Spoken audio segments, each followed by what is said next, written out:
Okay, welcome everybody. Let's begin. So today we are talking about Chapter 7. So if you remember the order of the course that we've done, so we started with pure calculus, we did applications of calculus, and then we said let's have a break, let's do some discrete random variables. So that was Chapter 7. Chapter 6 you did at home as homework in the holidays. That was just about an introduction to mean, median and mode and stuff. So today we're going to cover Chapter 7, discrete random variables. That basically means the problem's concerned with binomial calculations. That word discrete, that just means we're talking about whole number values, okay? So things that we count, number of goals scored in a footy match, number of cows in a paddock, not something that occurs over an interval that we saw in Chapter 8 and 9. So, with discrete random variables, I've given you a chapter summary. So 7a just talks about the difference between discrete and continuous variables. 7b introduces you to a probability distribution function. So, probability distribution table. So that's where we have events listed. So you can see x is an event, and then the probability of the variable taking that event. We have a special case called a uniform discrete random variable, is where each outcome has equal probability. So for example, rolling a dice, we assume there's 6 outcomes and each outcome is equally likely. The mode is the event with the highest probability. The median is the event that corresponds to a probability of 0.5 when the possible events are listed in ascending order and their respective probabilities added together. And the probability of all events adds to 1. In 7c, we look at expected value. 7c.2, we look at the mean of a probability distribution. So this is E of x. And then in 7c.3, we look at applications of E of x where we have fair games. And a game is fair if the expected gain is 0. That means the amount it costs to play is equal to what you expect to win.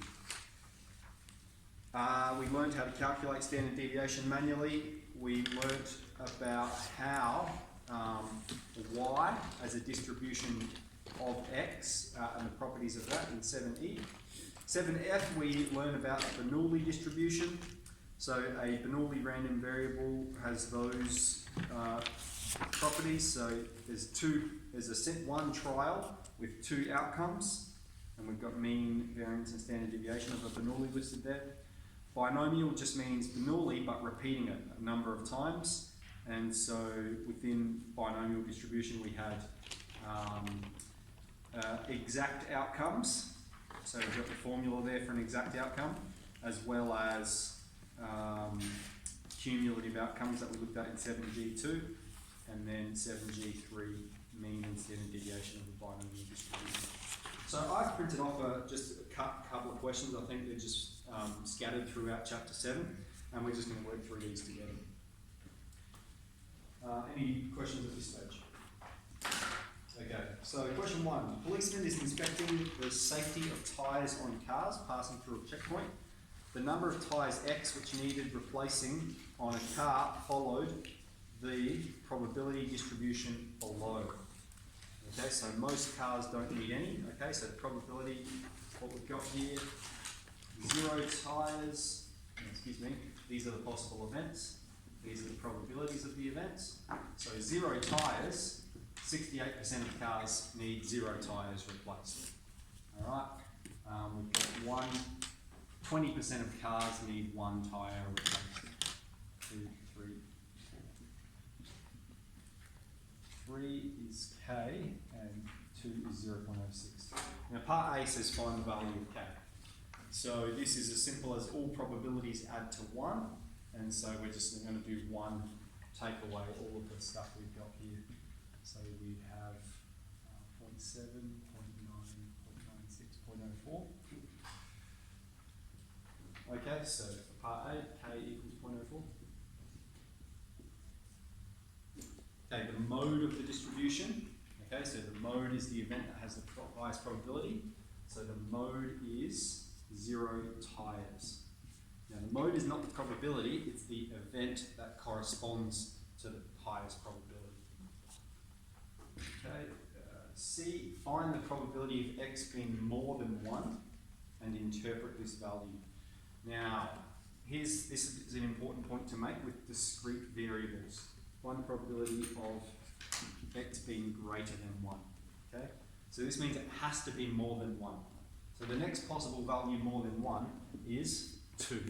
So we're finding the probability of having 2, 3, or 4 tyres that need to be replaced. So this is probability of x equals 2 plus probability of x equals 3 plus probability of x equals 4. Okay? And so we've got 0.06 plus 0.04 plus 0.02, and we've got 0.12.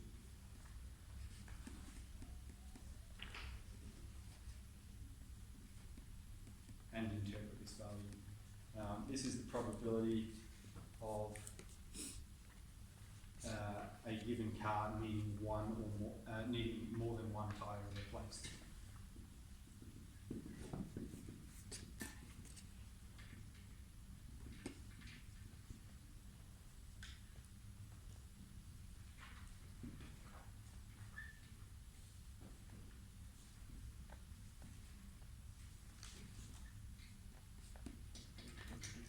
More than one.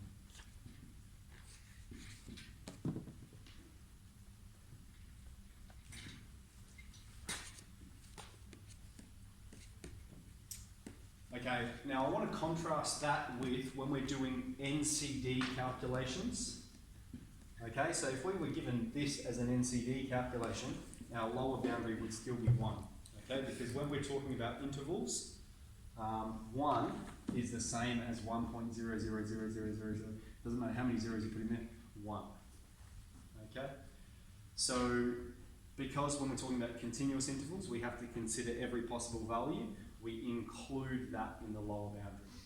So in NCD calculations, there's no difference between greater than or equal to and just greater than.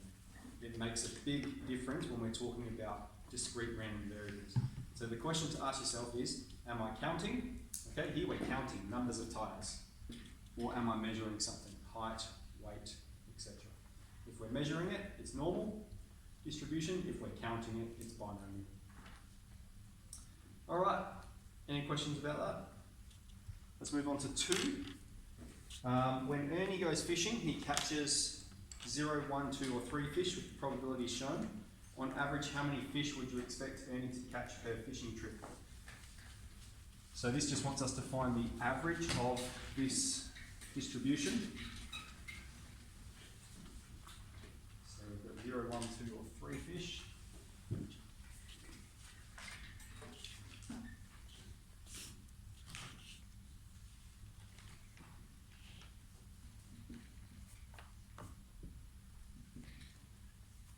And so E of x, or the mean of the distribution, is just the sum of each value times its respective probability.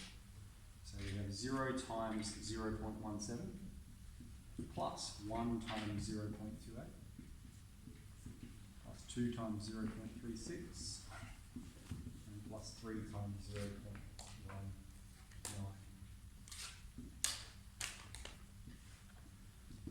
Okay, so we can do that way.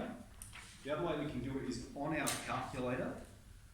I might talk you through that process quickly. List 1, list 2. Okay, we're going to have the events 0, 1, 2, 3 and their respective probabilities.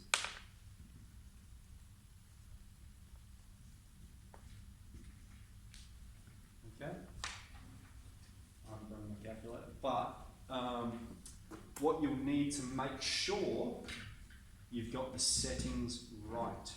Okay, so we're going to be doing calc. Mr. Rose, Yep. do you want to Interrupt. my calculator? Oh, yes, please. Your words. Dylan's already done it for us, 1.57. So on average 1.57 fish. But in stats, we're going calc and first variance. I'm putting any data in 0 and 0.17. Now, just in terms of settings, we need to check our settings. And because we have data in list 1 and list 2, all right, we need to have this setting, 1 var x list should say list 1, and 1 bar frequency should say list 2.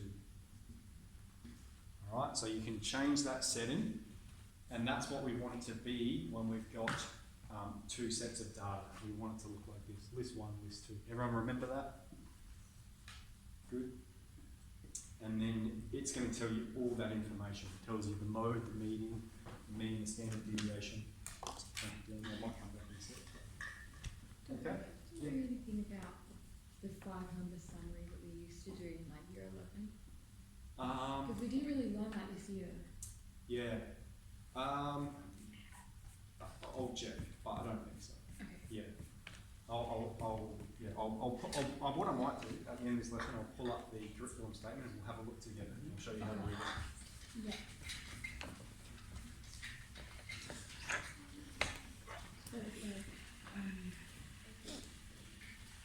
Oh, yeah. Memory.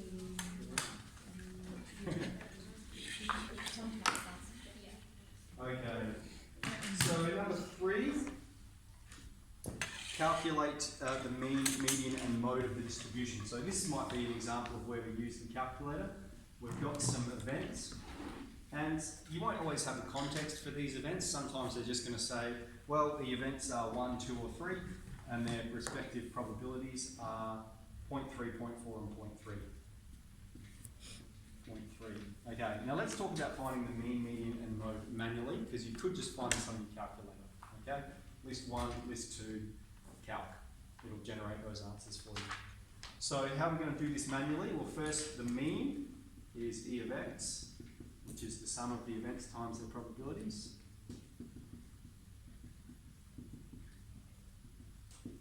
Okay, so that's 0.3 plus 0.8 plus 0.9. So 1.12. The mode is the event that has the highest probability. Okay, so not the probability, the event that has the highest probability, so 2. And the median is the event that corresponds with the cumulative probability equaling 0.5. So here we've got 0.3, and then when we add it to 0.4 we get 0.7. So this is the event where it exceeds 0.5, so the median is 2. Does everyone remember that one? Add up the probabilities till we get 0.5 or greater.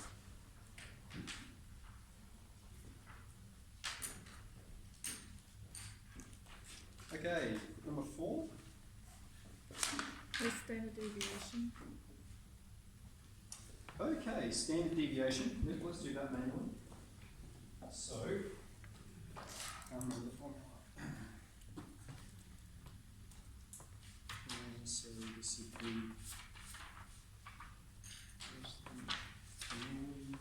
7D. Okay, so there's 2 formulas for standard deviation. So we've got the square root of the sum of xi take mu squared times pi. That's the first one. And the other way we can represent it is the sum of xi squared pi take mu squared. Okay, so but either of those is fine. So let's do, I think the first one might be easier. So for standard deviation, all right, now when we did this, we set it out in a table and we had all of those columns that we had to calculate. Okay, so we can do it like that and we can do it just using the formula. So we're doing the first one here. Now that means the event, take the mean squared times the probability of that particular event. Okay, so the event is 1, take the mean is 2 squared, and then times the probability of the event, 0.3, plus, okay, that's what the sum means, plus the event, take the mean squared, and then times the probability of the event, and then plus the event, take the mean squared, times the probability of the event. the square root. So here we'll have square root of 0.3, that's 0, and that'll be 0.3. Square root of 0.6, and whatever it is to a couple of figures.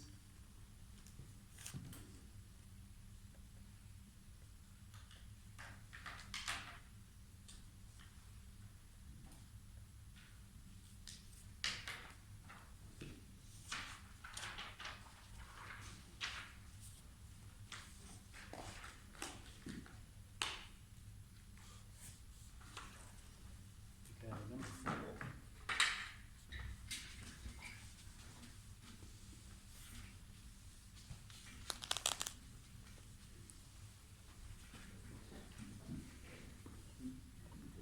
So we've got Dominic is a door-to-door salesman. Each day he earns $100 plus 25 for each sale made. From previous experience, he knows that the number of sales made per day follows the distribution below. Okay, find E of X,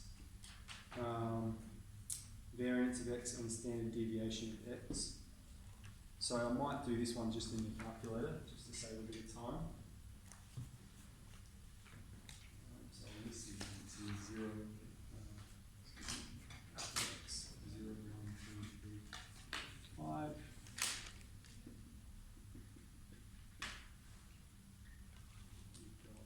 We've got 0.17, 0.25, 0.3.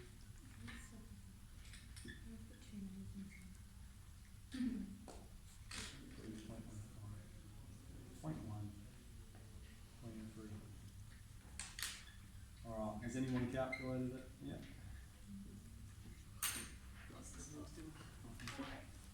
Yeah. Thank you. And so I just point this out as well. If your calculator doesn't say the variance, I think it does, but if it doesn't, variance is equal to the standard deviation squared, isn't it? Which means the standard deviation is the square root of the variance. So we can list both of those straight off our calculator. And is it one variable? Standard deviation is Yeah, that's right, because we've set it so that it does list one, list two. So yeah, there's standard deviation. We've got 1. 1.314. Yep. Oh. And so then the variance is 1.314 squared. Okay. Suppose Y is the amount of money he earns in dollars per day. Okay, so Y equals $100 per day plus 25 times X.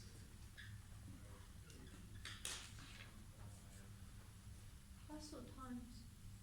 Pardon? You wrote plus, but you said times. Oh, plus 25 times X. Oh, okay. Yep, $100 plus $25 for every car that he sells.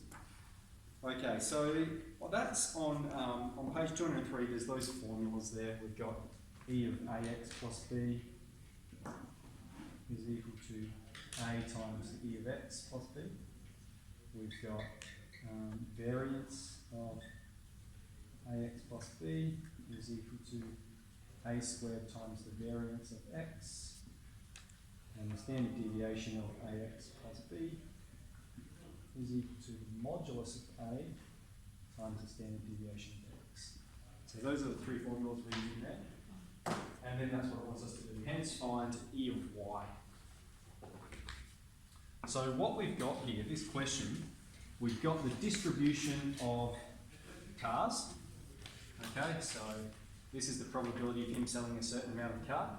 And this here is going to describe how much money he's going to make. So E of X, we expect him on average to sell 1.85 cars per month. E of Y is going to tell us how much we expect him to earn given he's selling 1.85 cars per month. And so we're just going to use this formula here. A corresponds with the coefficient of X and B corresponds with the number just by itself. So E of Y then is equal to E of AX plus B.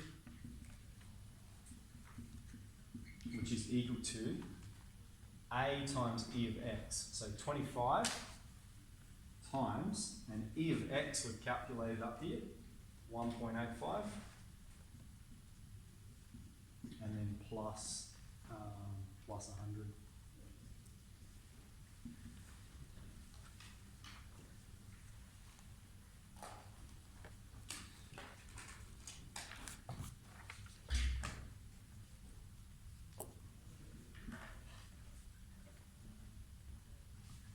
And then we're just following those formulas there. Modulus just means make it positive.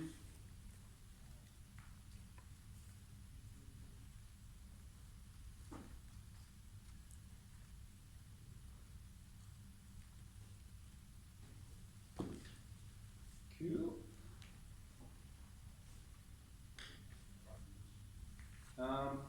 So should we do these? Yep. So you've got it. Oh, is it? So we've got, Dylan's done these calculations for me. Thank you, Dylan. So we've got 146.25 here. Now for the variance of y, that's equal to a squared, so that's 25 squared, times the variance of x. Now our variance of x is 1.314 squared, or 1.73 Dylan's got, which is 1081.25. And our standard deviation, okay, now there's two possible routes we could take here. We could just square root this, because the standard deviation is the square root of the variance, or we can use this formula here, which is 25 times the standard deviation of x, so 25 times 1.314.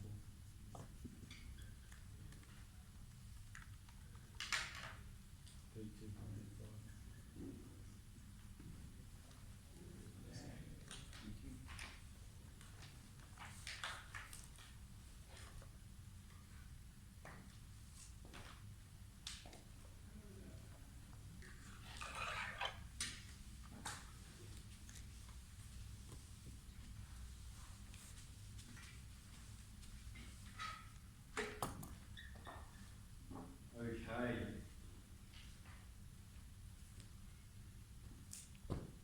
5. That's the pace. Everyone okay?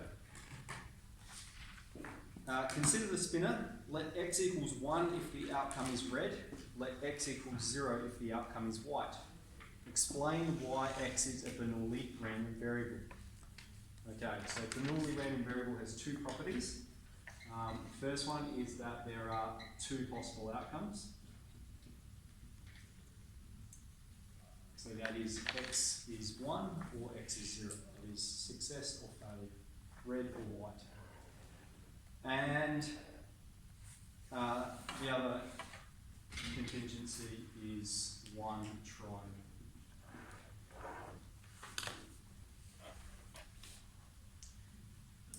Okay, find the mean of x.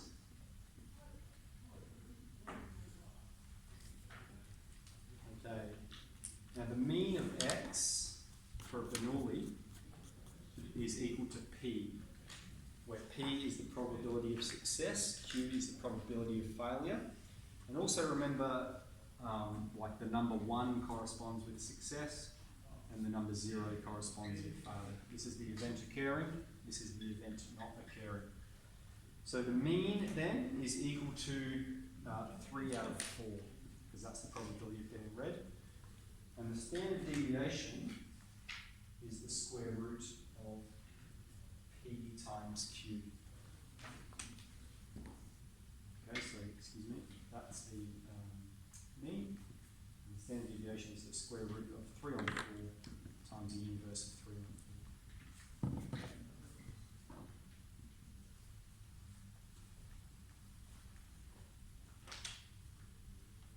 Is that Q? Like PQ? Yeah, p times q. Yeah. P times 1 PQ. Cool. Awesome.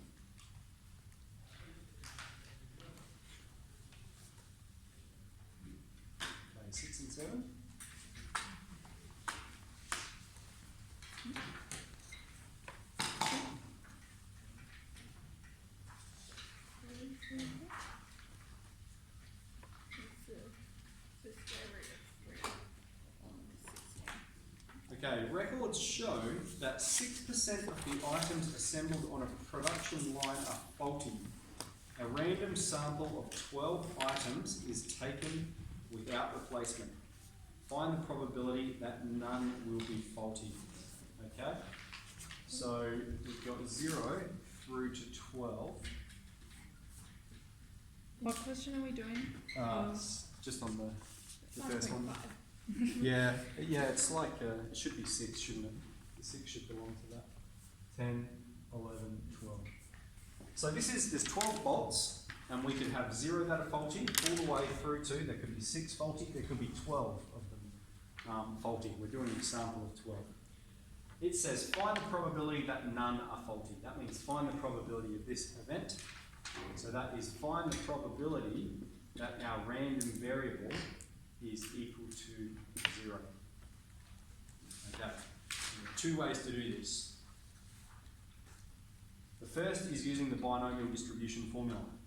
C n k p to the k, q to the n take k.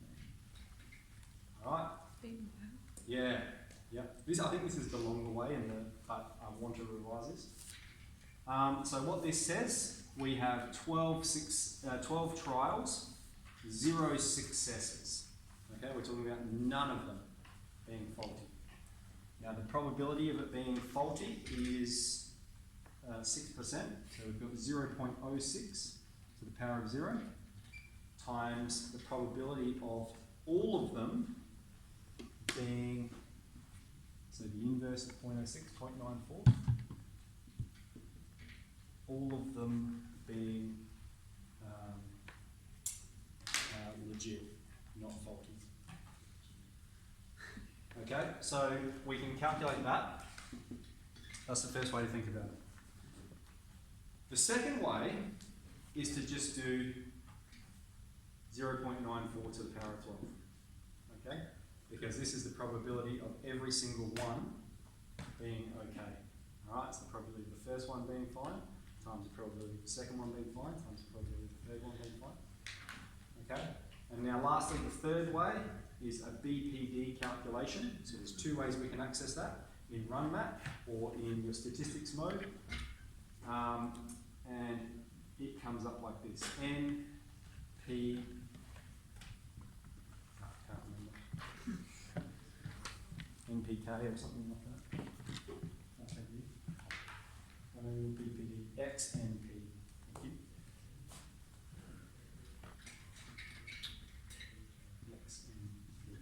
Okay. X is the number of successes, N is the number of trials, P is the probability of success. So here we're talking about 0 successes out of 12 trials and the probability of it being faulty, 0.06. Okay? Absolutely. So Bpd, 12 out of 12, 0.94. Both of those will generate the same answer.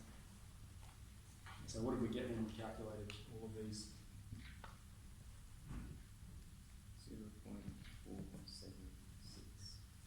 0.476. Okay, very good. Part B, at most, 1 will be faulty. Okay, so that means you could have 0 faulty or 1 faulty, but at most 1 will be faulty. So this means we're calculating for part B the probability of x being less than or equal to 1. So we're including events 0 and 1. So now there's 2 ways we can do this. There's a long way and a short way. Okay, I'll just describe the long way rather than doing it. So the long way, we've already calculated event 0. We could just calculate the probability of event 1 and add those together. That's going to be the probability of event 1 plus event 0. Okay? That would be like a similar process to what we did here, only we're talking about having 1 that is faulty. Okay? So we've got 0 that are faulty plus the probability of 1 that's faulty. That's the long way. The shorter way is to do a BCD calculation, which is just like our NCD calculations, where we set a lower boundary, which is 0, an upper boundary, which is 1, number of trials, 12, and probability of being faulty, 0.06. And so when we calculate that,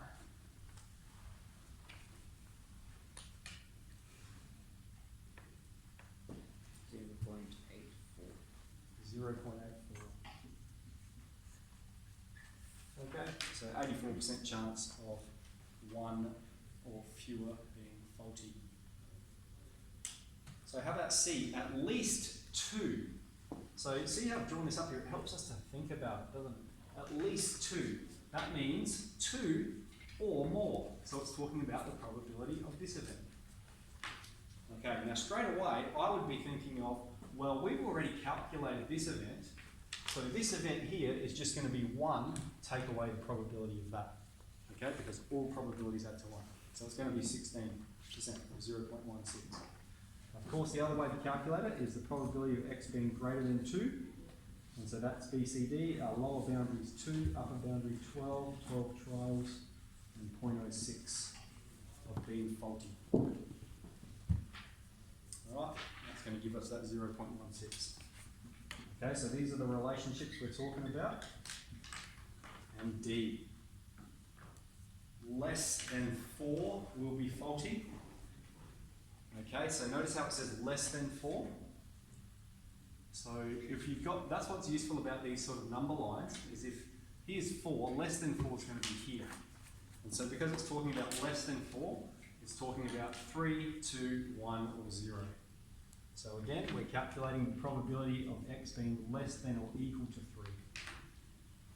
So that's BCD from 0 to 3.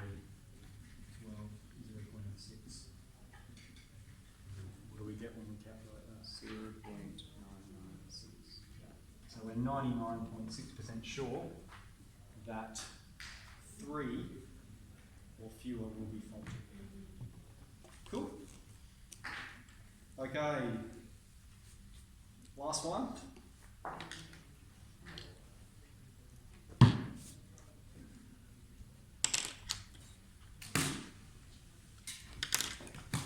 Last one, then there's a surprise. Of course. Okay, bolts are produced by machine vary in quality. The bolt that a given bolt is defective is the probability that a given bolt is defective is 0.04. Random samples of 30 bolts are taken from the week's production. If X is the number of defective bolts in a sample, find the mean and standard deviation of X. So this is 7G.3, 7G.3, mean and standard deviation of 1 over. Okay? So the mean is equal to n times p, and the standard deviation is the square root of npq. Okay, so X is the number of defective bolts. Find the mean of X.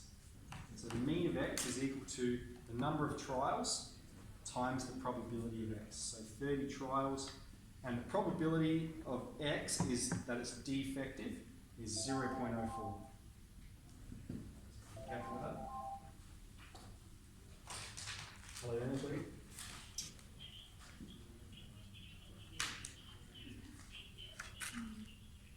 Yes. Definitely. Okay, no worries. You change the volume again on that? Who is that? Abby from France. So 30 times 0.04. 1.2. Thank you.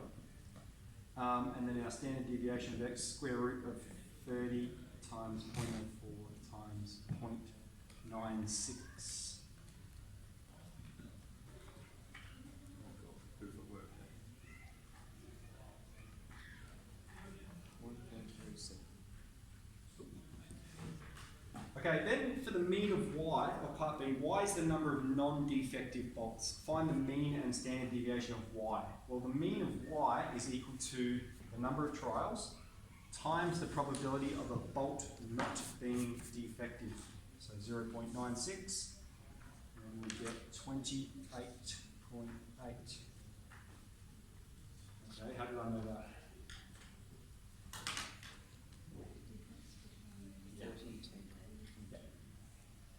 That's a 30. Okay? And then the standard deviation is going to be exactly the same. 1.07.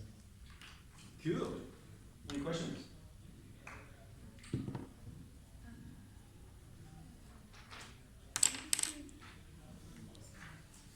here's our surprise.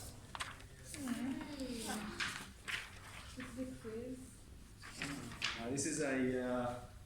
This is a exam question on binomial distribution. I think it's good one for us to cover. It talks a bit about justification. The chocolate. Yeah. Ha. Ah. Okay. So let's have a read through and talk about how we're going to answer this, and we'll just do it together, I think.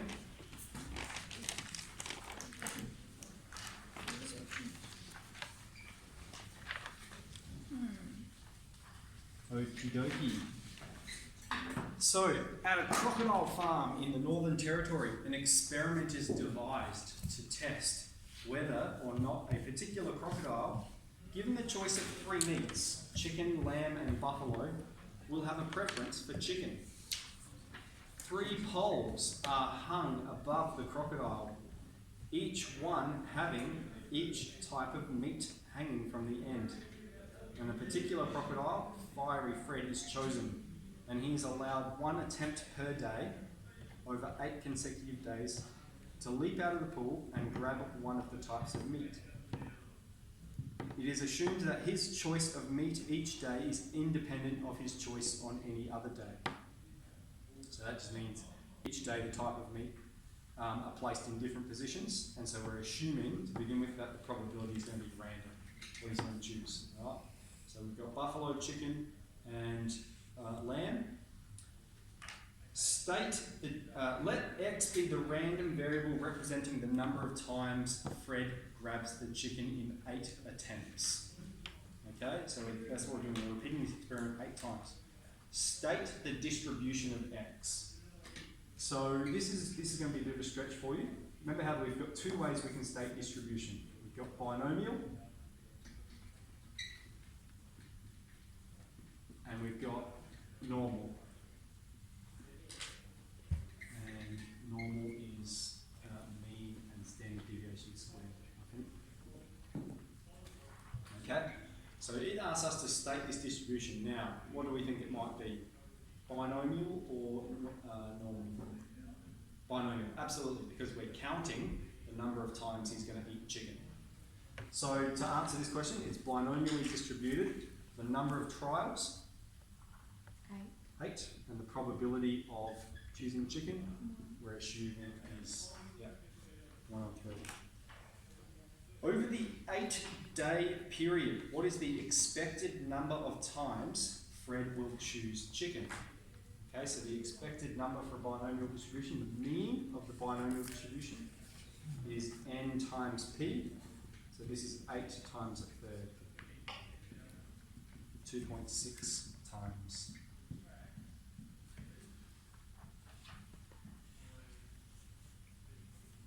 Okay, fill in the table below. So the table below shows the probability of Fred choosing the chicken on various number of occasions, represented by K. Okay, so we've got less than or equal to 3 occasions for chicken, and we've got 4, 5, 6, 7, and 8. Now it's given us a number of these probabilities. It's given us 0.1707, it's given us 0.0683, and 0.024, and 0.0082. Okay, now I think the best way to fill this table in is just to do the calculations ourselves. We're going to have to do at least one ourselves, and then we could work out the other by subtracting it from 1. Okay, so now this says less than or equal to 3 this column. So these are the events and the probabilities of the events. So to calculate the first probability here, we're doing a BCD calculation. Our lower boundary is 0, okay, because it could be that he chooses chicken on 0 occasions. And our upper boundary is 3, 8 trials, probability of success 1 on 3. That's what we're calculating first.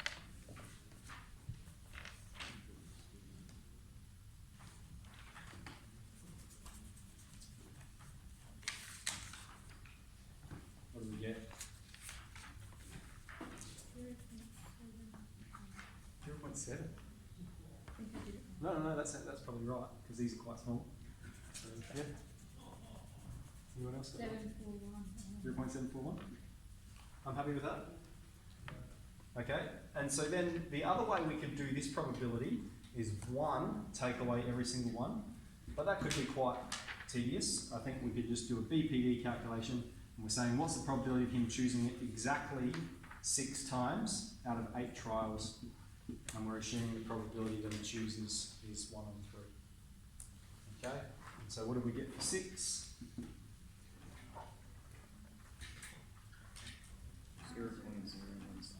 0.0171. Thank you. Cool. And so if we're thinking about this distribution, immediately we should be able to see that it's a positive skew. All right. That it's more likely that he's going to choose 3. That's the most. 0.741. That's massive. And then it's just going down, down, down, down. Okay. So we're assuming it's going to be random to begin with. Okay. Ivy, determine the probability that Fred chooses chicken on 7 or more occasions. So the point that I want to make here, all right, is exam questions are going to be set up like this. Even if you cannot answer part 3, if you're not sure what to do, you can still answer part 4 because it's giving you enough information to do so. So 7 or more occasions means you're satisfying these 2 events. And so we're just adding these 2 probabilities together. So our answer is just 0.0026. Okay? Any issues? Any questions? All right, on 7 or more. So the probability of 7 plus the probability of 8. Okay? In fact, it was found that Fred chose chicken on 7 occasions. Okay, so out of the 8 trials they performed, fiery Fred leaped out of the water for that chicken 7 times. All right, what does it suggest about Fred?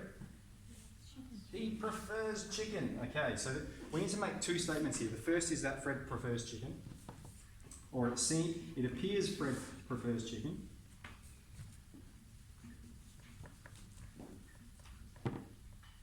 And then a justification. Okay, why does it appear that way? Because there's a very low probability, in fact a probability of 0.0026, so it's less than 1% of him choosing chicken at 7 out of 8 times at random. Okay, so this is our first statement. It appears Fred prefers chicken. Why? Because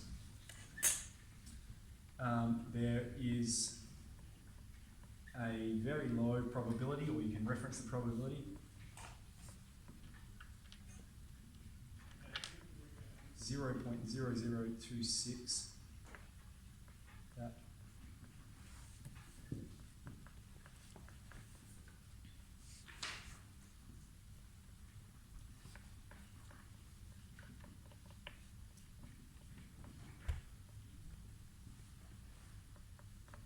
if it was random.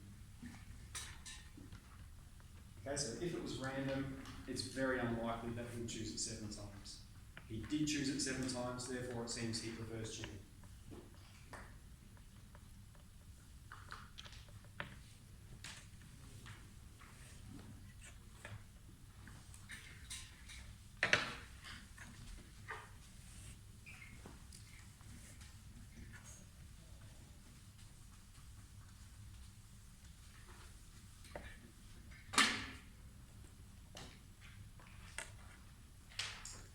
Okay. It was then decided to carry out the same experiment at another crocodile farm using 100 crocodiles. Okay, what is the probability at least one of these crocodiles will choose chicken on 7 or more occasions? So what we have over here in part 4 is the probability of fiery Fred choosing chicken on 7 or more occasions at random. We're going to repeat this experiment 100 times. Okay, so that's a clue. We're doing 100 trials. And the question is, what's the probability that at least one crocodile, so we're calculating the probability of x being greater than or equal to 1. Okay? And so if we're doing a BCD calculation, our lower boundary is 1, our upper boundary is 100, because we're doing 100 trials. What's the probability of success? Okay? The question is, what's the probability of one crocodile choosing chicken on 7 or more occasions? And that's what we calculated over here. Okay, so we're using that probability. Are there any questions about that? Makes sense? So you can see how it's linked.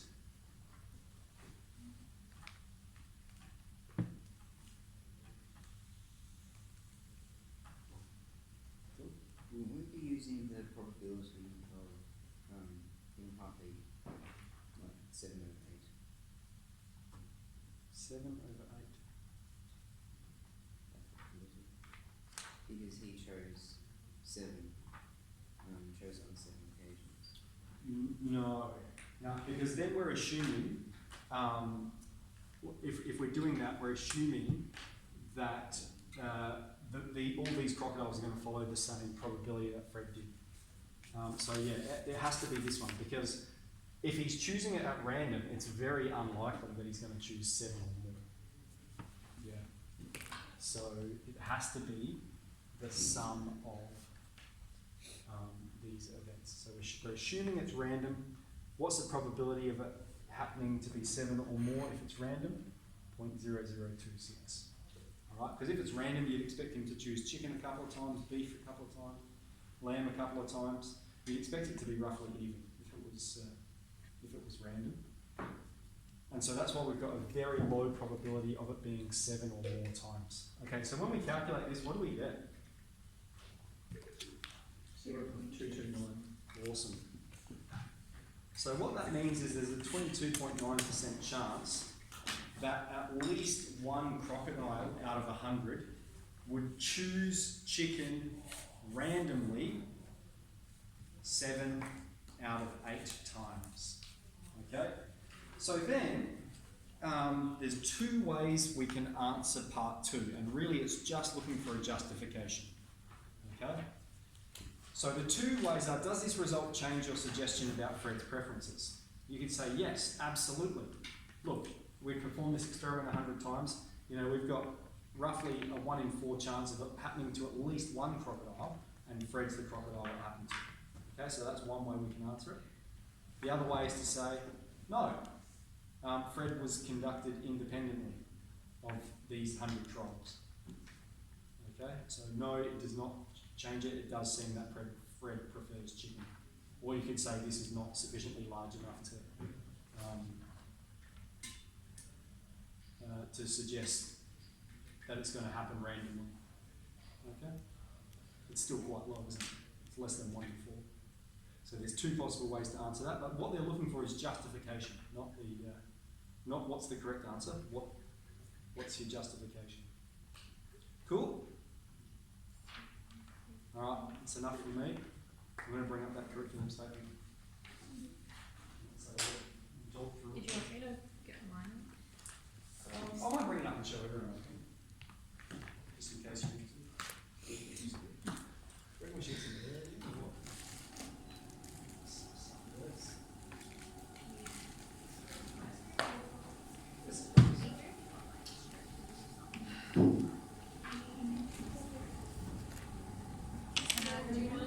Yeah, go for a breather. Get everyone go for a walk.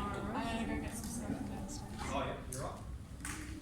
Do you want to stop the camera? Oh yeah. Before we start talking about it.